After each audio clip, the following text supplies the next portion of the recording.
Good morning, everyone. My name is Yafa Gebra, and I am a Save on Energy Retrofit Program Associate Conservation Account Manager. I would also like to introduce my colleague, Praveen Balandran, who is also an Associate Conservation Account Manager with the Retrofit Outreach team. We're here to give a brief presentation on all of the exciting updates to the Save on Energy Retrofit Program, as well as to walk you through some of the non-lighting efficiency technologies you can implement at your facilities that can receive incentives through the Retrofit Program. Hopefully, through this presentation, you can gain a better understanding of the wide range of electricity conservation opportunities under the program and ultimately see energy efficiency as a priority as we head into 2024. I would now like to stop and cover a few housekeeping items. Participants will be muted during the webinar. However, if you would like to ask a question, use the Q&A function seen on the screen. We will then gather your questions and answer as many as possible at the end of the webinar. For any project-specific questions, please provide all relevant contact information, and a rep from our team will reach out to you to discuss further. Additionally, you also have the option to enable live captions under the More tab if desired. Moving on to our agenda for today, we will be providing a brief 2021 to 2024 retrofit program introduction.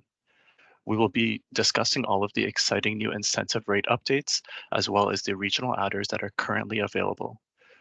We will be looking into all available non-lighting measures within the retrofit program, their incentive rates, and highlighting a specific few to see how these projects can benefit from participating in the program. We will then move on to the retrofit program rules and requirements. This will address all the conditions that must be met in order to have a successful application within the program. Finally, we will transition into discussing the available outreach support and online resources where we will provide information on who you can contact for help with your application and all the resources available to guide you through this process.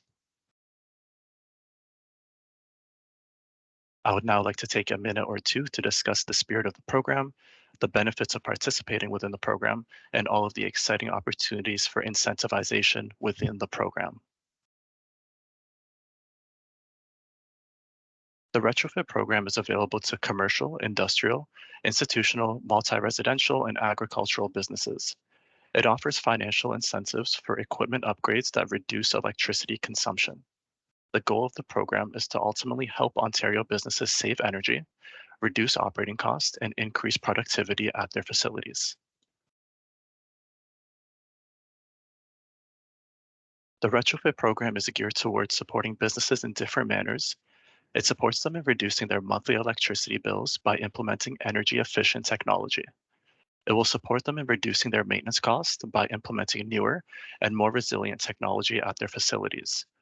It will ensure that they are remaining competitive in today's marketplace by supporting them to invest in up-to-date equipment and technology for facilities.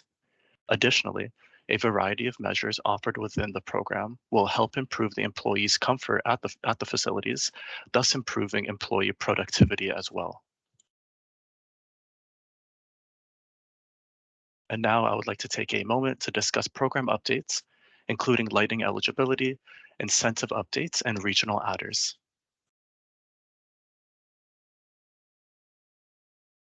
With the introduction of the Instant Discounts program, as of December 18th, 2023, most new lighting projects are no longer eligible for submission within the retrofit program. The incentives in this program will be paid directly to distributors, enabling them to offer instant point of sale discounts to their customers on energy efficient lighting. However, there are still several lighting related measures eligible under the retrofit program, such as prescriptive and custom horticultural lighting retrofits, prescriptive and custom horticultural lighting controls, prescriptive lighting occupancy sensors, prescriptive network lighting controls, custom lighting controls, and specialty lighting projects.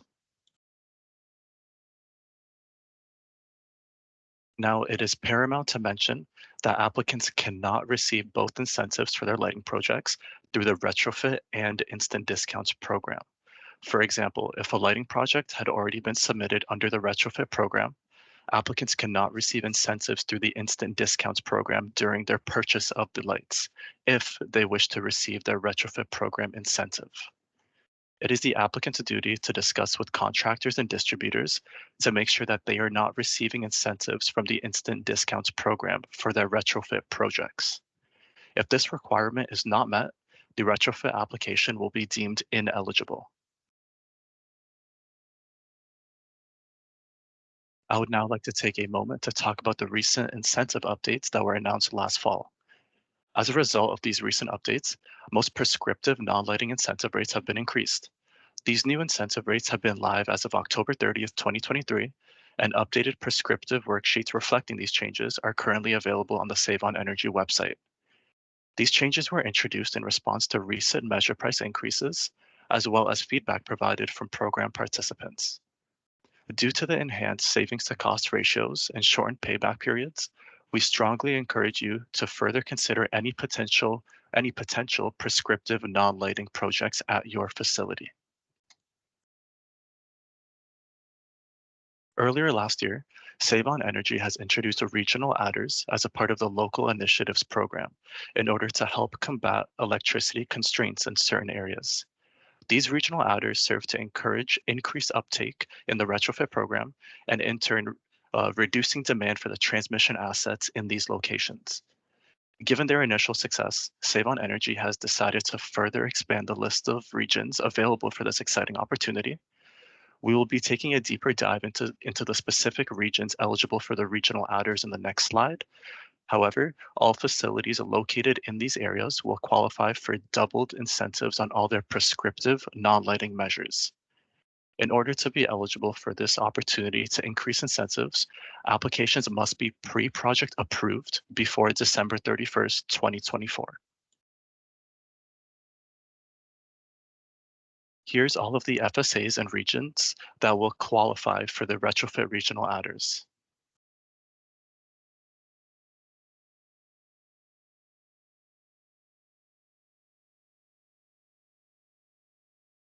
The prescriptive stream within the retrofit program offers incentives for equipment retrofits on a per unit quantity basis.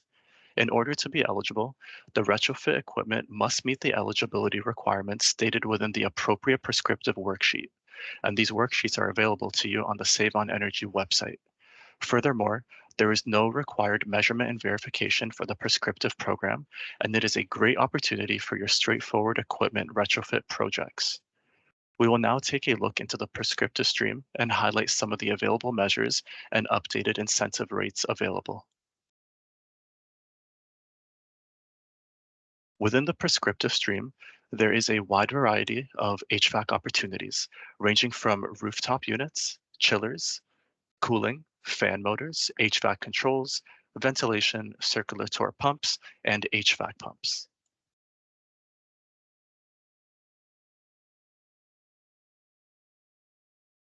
Here you can see the updated incentive rates available under the HVAC stream. Rooftop units are now up to $6,960 per unit. Air-cooled and water-cooled chillers are now at $21 per ton IPLV. That's improved compared to the previous $5.25 per ton IPLV improvement. Cooling equipment is now up to $18,000 per unit, up from the previous rate of up to $4,500 per unit. Fan motors can now be eligible for up to $400 per unit.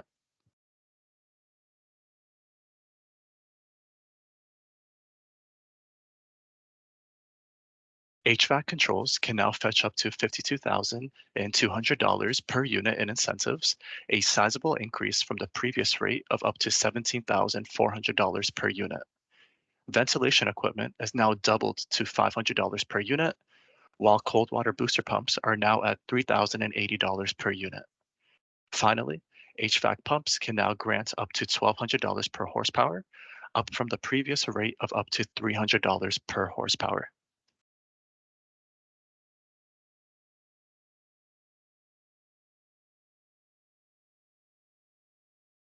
Aside from HVAC, there are many manufacturing and other equipment streams under the prescriptive track, including water-cooled process chillers, injection molding machines, motors, ODP and TFC, VFDs, VFD/variable displacement compressor, compressed air system equipment, refrigerated display cabinet doors, and refrigeration rack discus or scroll compressors, And lastly, agricultural measures.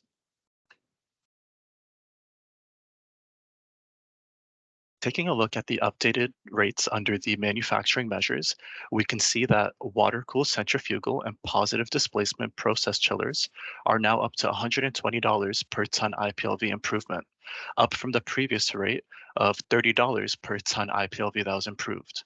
Hydraulic and all electric injection molding machines are now at $200 per ton. ODP and TEFC motors will now be incentivized at up to $2,200 per unit. VFDs up to 300 horsepowers can now be eligible for up to a grand total of $58,500 per unit, a big jump from the previous rate of up to $19,500 per unit. Variable speed drive and variable displacement compressors will also see an increased rate of up to $34,280 per unit. Now, as for dryer equipment and control, incentive rates are now at $5,460 per unit, up from the previous rate of $2,730 per unit. Primary air receiver tanks of up to 4,050 USG can now qualify at a rate of up to $15,280 per unit.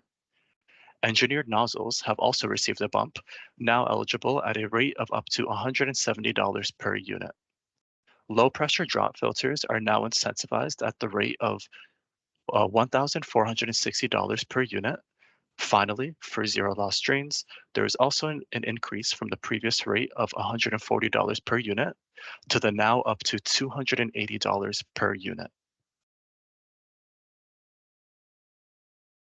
As previously touched on, there are still a few lighting related measures that will still be eligible for incentives under the retrofit program. One of these is prescriptive network lighting controls. To qualify for incentives, network lighting controls must be listed on Design Light Consortium, otherwise known as DLC, and perform all of the system capabilities listed on your screen. Applicants must submit documentation such as spec sheets, invoices, etc., to show the total wattage being controlled by the NLC. If it is DLC listed and all the system capabilities are met, the system can receive 35 cents per kilowatt hour as assumed savings. Another lighting measure that's eligible within the program is prescriptive horticultural lighting. If greenhouse fixtures are listed on DLC under the horticultural lighting qualified products list, applicants can apply for incentives based on the type of fixtures installed. Top lighting and interlighting for various uses can be incentivized at the rates seen here, ranging from $100 to $200 per fixture. Kindly note, greenhouses that already have LED fixtures will be ineligible for this measure. However, new construction and avoided consumption scenarios are eligible for this measure. Meaning, if you are planning a facility expansion, a new greenhouse, or are planning to install lights where none previously existed, you are still eligible to apply to the program for this specific measure. Relating to the previous slide, horticultural lighting controls can also be incentivized. Applicants must provide documentation to confirm the total controlled wattage for fixtures and the total square footage where they will be installed. Additionally, supporting documents must be provided to confirm that the system capabilities listed here are all sufficiently met by the horticultural lighting controls. Similar to network lighting controls, greenhouse lighting controls can also receive 35 cents per kilowatt hour as assumed savings.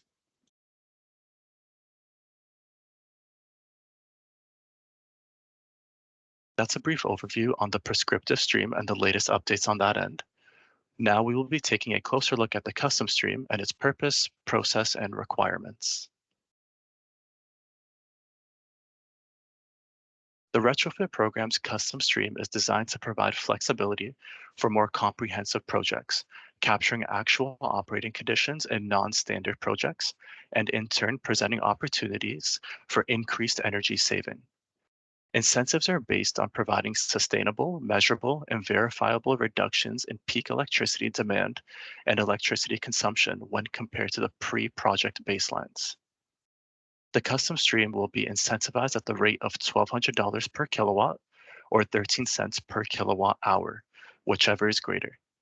The demand savings incentive rate is based on average summer peak demand reduction, which is from June 1st to August 31st between the hours of 1 p.m. to 7 p.m. Depending on the size and the complexity of the retrofit program, participants can choose to apply for incentives under either the custom or prescriptive stream. So there is no single defined process for determining whether you should apply under the custom stream for your project. However, we will explore best practices and tips on how to proceed. The custom stream is an option that is well suited for the installation of more complex system-based or innovative solutions that are not fully covered under the prescriptive stream's offerings. Furthermore, the custom stream excels at incentivizing the retrofit of very inefficient base case equipment that can still be operating at your facility. Please remember that the technology, equipment, and system improvements are evaluated on their peak demand and energy performance. Various operating information will be required in order to support the claimed savings. Participant incentives will be paid out after the installation and post-project approval. Post-project approval will occur once the savings have been measured and verified for larger projects, or once all the quality assurance and quality control requirements have been met for smaller projects.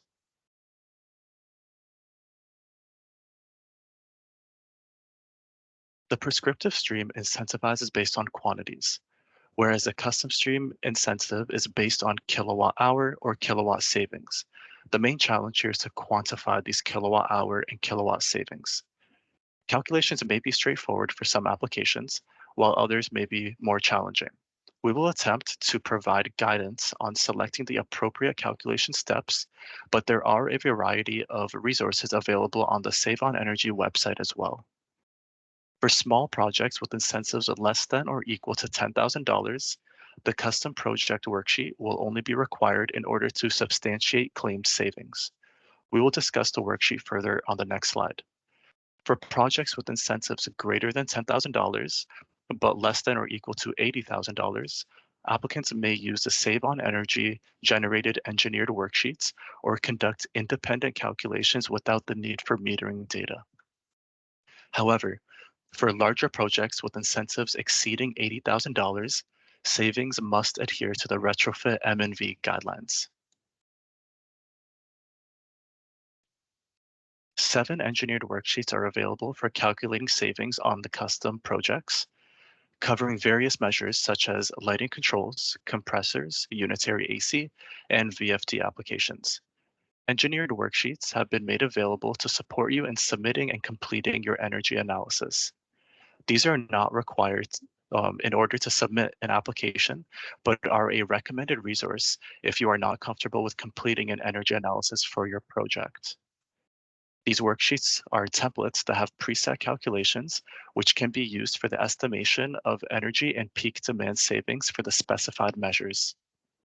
It is important to note that the engineered worksheets are not design tools and should not be used as such. Furthermore, there are 2 documents available on the Save on Energy website, which can be reviewed for further context on the engineered worksheets. The first document being the Technical User Guide Manual for the Retrofit Program Custom Stream Engineered Worksheets, and the second being Appendix A. And now on to Praveen, who will discuss non-lighting technology highlights. Great, thanks, Ifet. Hello, everyone. My name is Praveen Balendran, and I will now be going briefly over a few of the non-lighting technologies that we have available through the Save on Energy Retrofit program. One of the available incentives we will be sharing today is the Advanced Rooftop Control Unit Controls. This measure implements demand control ventilation with supply fan speed controls via a VFD for existing rooftop units that have an integrated economizer. The energy savings that are associated with this measure are realized due to a reduction in the heating and cooling of the supply air provided to the facility. Additionally, there will be energy savings due to the reduced fan operation. The incentive is based on the cooling tonnage of the HVAC unit where the control system will be installed on. There are also HVAC manufacturers that offer systems that include integrated controls.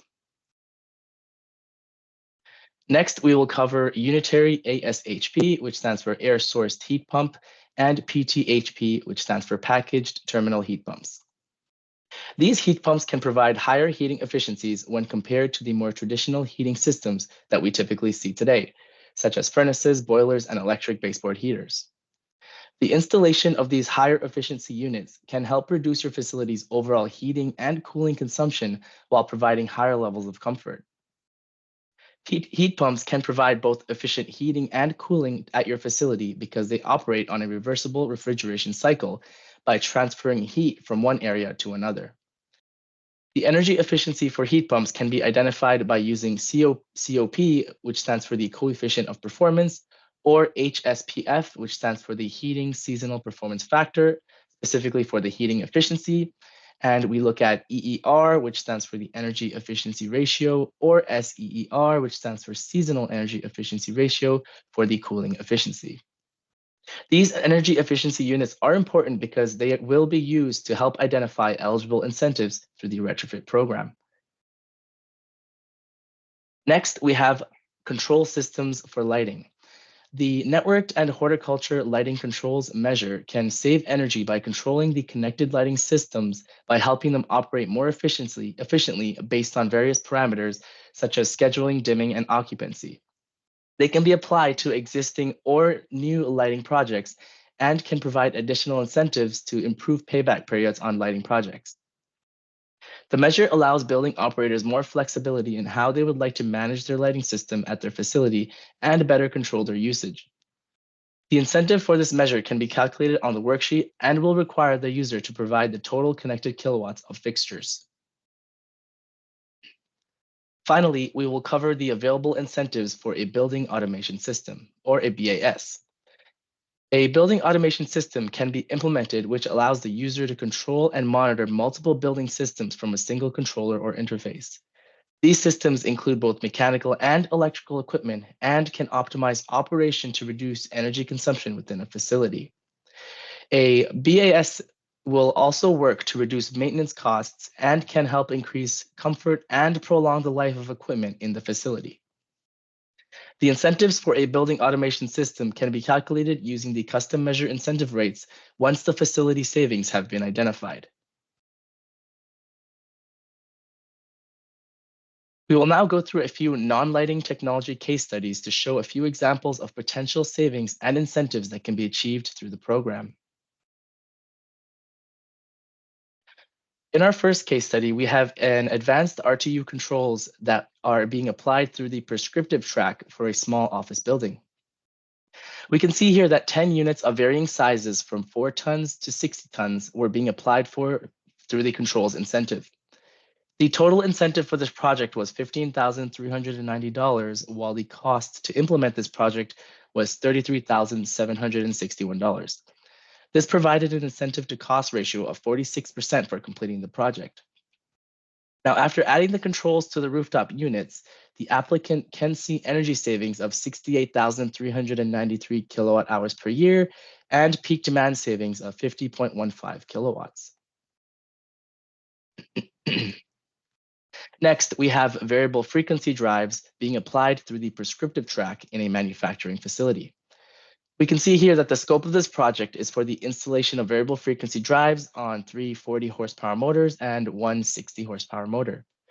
This case study shows us an estimated incentive at today's prescriptive rates being $35,100. Now, this is a lot higher than the previous incentive, which was paid out at $11,700 for the same project. The cost for implementing this project was $83,980, which would put us at a 42% incentive to cost ratio under the current incentive rates. This project also provided the applicant with energy savings of 164,211 kilowatt hours per year and peak demand savings of 18.23 kilowatts. Our next case study is for a 800-ton water-cooled HVAC chiller being installed in a hospital that was being applied through the prescriptive track. This case study shows us that the current incentive rates provide a lot more for the application when compared to the previously available rates. This project would receive $324,240 at today's current incentive rates when compared to $81,060 at the previous rates. With the cost being $957,562 to implement this project, the incentive to cost ratio has effectively increased from 8.5% to 34% under the current incentive rates. This project also provides the applicant with energy savings of 154,400 kilowatt hours per year and peak demand savings of 112.71 kilowatts. Now, this next case study is also for a large HVAC chiller that is being installed at a large convention center, but in this case, it is being applied through the custom track. Now, this is a 1,200-ton magnetic bearing centrifugal chiller that received an incentive of $428,940. The cost to implement this project was $1,044,868, which effectively puts the incentive to cost ratio at 41% for completing this project. The project also provides the applicant with energy savings of 1,072,137 kilowatt hours per year and peak demand savings of 357.45 kilowatts. This next case study is for the installation of a 125 horsepower variable displacement air compressor to replace an existing air compressor in a manufacturing facility. This project was also applied through the custom track under the current available incentive rates. The incentive for this project was $58,200, and the cost to implement this project was $180,635. This effectively puts the incentive to cost ratio for this project at 32%. The completion of this project will also provide the applicant with energy savings of 416,016 kilowatt hours per year and peak demand savings of 48.5 kilowatts. Now, for our final case study, we'll be looking at a building automation system, or a BAS. This system was applied to help optimize the operation of various mechanical and electrical equipment and systems in a condominium building.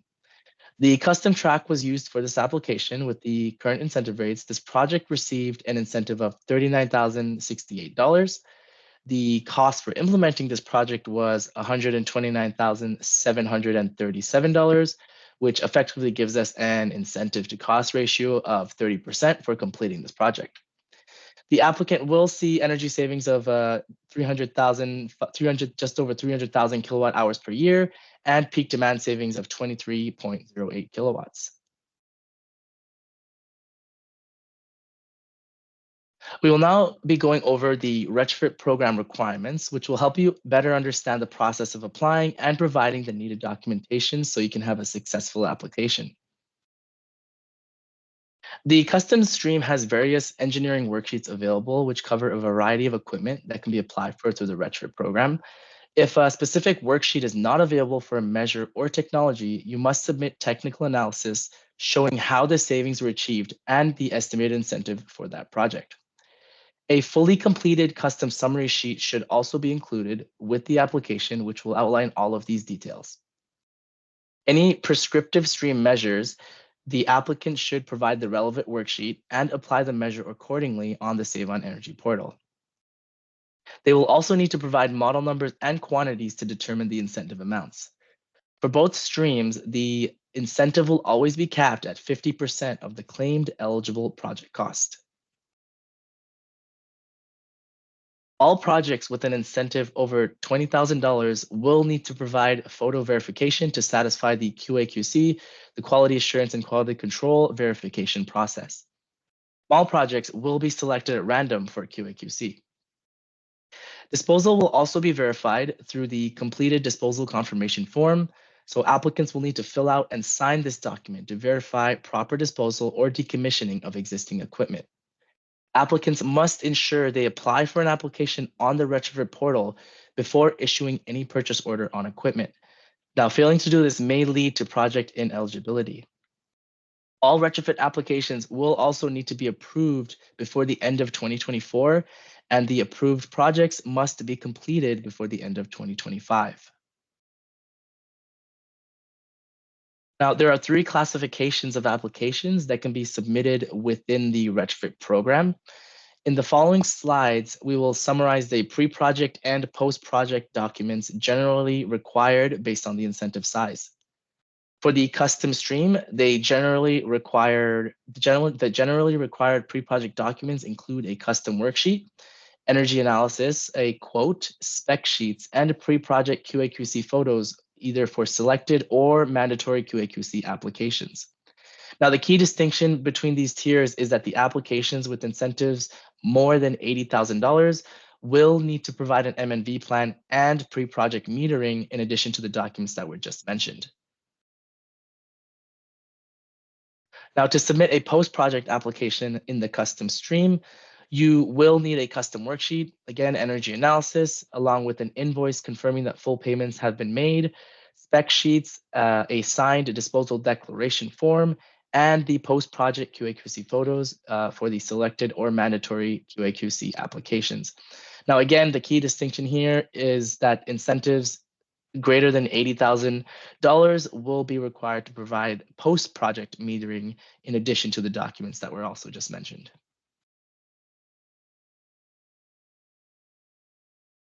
Now, the first step on applying to the Retrofit program is registering an account with the Save on Energy portal. Now, in order to qualify and receive the incentive, an application should be submitted through this online portal and must include the previously required information to ensure its eligibility. You may use the same portal to review the participant agreement, and you may see the application status at any time. For any support surrounding the Retrofit program, you can feel free and welcome to reach out to any of our account managers with your questions, and they would be happy to help walk you through the whole process. So, to summarize some of the key points before submitting your custom application. In order to begin your custom application, it is always best practice to have the following documents ready: a project quote with the model numbers and estimated costs, the product specification sheets, and a supporting energy analysis. Our team will be happy to help you source any product specification sheets for the retrofit equipment whenever possible. Also, just to reiterate, applications must be submitted prior to issuing a purchase order for eligibility purposes. As we have stated many, many times before, please, please, please always remember to apply before you buy. Now, at a high level, a retrofit application will follow 3 steps through the portal. The pre-project stage begins with the preparation of the application. Then you will submit the application for approval. Now, once you've received approval for the application through email, you may go ahead and start the installation of the project. Once the project has been installed and completed, you will now enter what we call the post-project stage, and this is where you will prepare and submit the application for post-approval. Now, following a similar process, once you are post-approved, you will receive an approval email accordingly. At this stage, you will then be required to submit your post-project incentive invoice, which will then also be approved, and the payment check will then be issued directly to the applicant. All right, now that we've covered the program requirements and the submission process, I would like to talk about what the outreach team can do for you and the amazing resources that we have available. On this slide, we have just highlighted some of the free services that we offer you. We can help build applications and act as representatives for you to ensure a smooth application process. We work with customers in all sectors and trades representing various energy efficient technologies and products.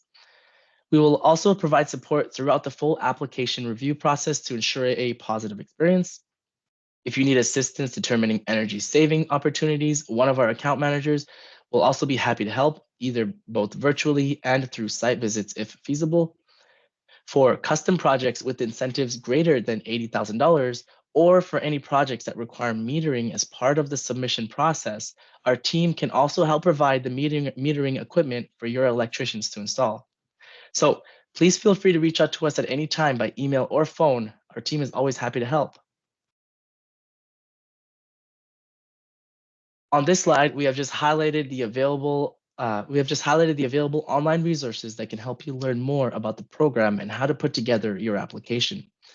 On the Save on Energy Retrofit Program website, you will find a wealth of information, videos, and documents related to the program, including tips for a smooth application, checklists for pre and post project stages, and step-by-step guides for filling out your information on the online portal.